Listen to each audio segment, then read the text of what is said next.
Hello guys, అందరికీ నమస్కారం. Good morning. Welcome to our four fish story. మన Doraemon అయితే బాగానే ఉన్నాడు. ఇప్పుడు ఇష్యూ వచ్చేసరికి మన ఫిల్టర్ అనమాట.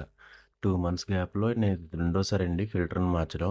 అయినా సరే ఫిల్టర్ ఎందుకు పాడైపోయింది అర్థం కావట్లేదు. కేబుల్ ఇష్యూ అనుకుని కేబుల్ మార్చేసాను. అయినా సరే రావట్లేదు. ప్లస్ ఒకవేళ అక్కడ మనకి 2 speeds ఉన్నాయి కదా, ఫస్ట్ స్పీడ్లో రావట్లేదేమో అనుకుని సెకండ్ స్పీడ్ కూడా పెట్టాను అనమాట. ఇది సెకండ్ స్పీడ్లోనే ఎంత స్లోగా వస్తుంది. ఫస్ట్ స్పీడ్ ఇది అస్సలు ఏం బబుల్స్ ఏం రావట్లేదు. సెకండ్ స్పీడే కొంచెం బెటర్ అండి. అండ్ ఫిల్టర్ క్లీన్గా లేదేమనుకుని ఫిల్టర్ మార్చాను. ఆ ఫిల్టర్ ఉంది కదా, ఆ ఫిల్టర్ మార్చాను. అది మార్చి దీని వెనకాల ఒకటి ఉంటుంది కదా, దానికి సెట్ చేసాను అనమాట. అయినా సరే రావట్లేదు. దాన్ని మళ్ళీ క్లీన్ చేసి పెట్టాను, అయినా సరే రావట్లేదు. నాకు తెలిసి ఇష్యూ ఈ పంపులోనే అయి ఉంటుందండి. పంపు అయితే మళ్ళీ మార్చాలనుకుంటా. ఈరోజు ఈవినింగ్ అయితే ఎలా అయినా సరే కుదిరితే వెళ్ళి ఆ పంపు అయితే తీసుకురావాలి. లేదంటే ఫిష్లు బతకడం చాలా కష్టం అండి. ఇవన్నీ ఆక్సిజన్ కావాలి అన్నిటికీ. ఈ ఇష్యూ అయితే ఎప్పుడు వస్తూనే ఉంది నాకు. ఇది రెండోసారి నేను ఫిల్టర్ మార్చడం. అయినా పెద్ద ఫిల్టర్ తీసుకోవడం అయినా సరే ఇలాగ అయింది.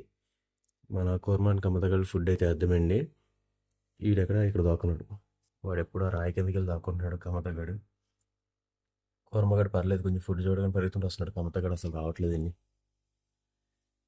అన్నీ ఓకే, నా ఫిల్టర్ గురించి నాకు కొంచెం అంటే ఈవినింగ్ వరకు ఇవి ఉంటాయంటారా చేపలో, నేను వెళ్ళి తీసుకొచ్చేంత వరకు. వాటికి వాటర్ ఫిల్టర్ అయితే చాలా అవసరం కదా, ఆక్సిజన్ చాలా అవసరం. అది సౌండ్ బాగానే వస్తుంది, ఫుల్గా సౌండ్ వస్తుంది, కానీ ఆక్సిజన్ అయితే ఏం రావట్లేదు. మొత్తం సున్నా. ఒక్కొక్క డ్రాప్ ఒక్కొక్క బబుల్ వస్తుంది అనమాట. ఇది ఎందుకు పోతుందో నాకైతే అర్థం కావట్లేదు. నేనైతే క్లీన్గా మెయింటైన్ చేస్తున్నాను. మరి ఎందుకు పోతుందో మీకు ఏమైనా తెలిస్తే కామెంట్ చేయండి. నేనైతే ఈవినింగ్ లోపు ఇది కాకుండా ఇంకేదైనా చేయొచ్చేమో తెలిస్తే కామెంట్ చేయండి. నేను అది చేయడానికి ట్రై చేస్తాను. Thank you guys.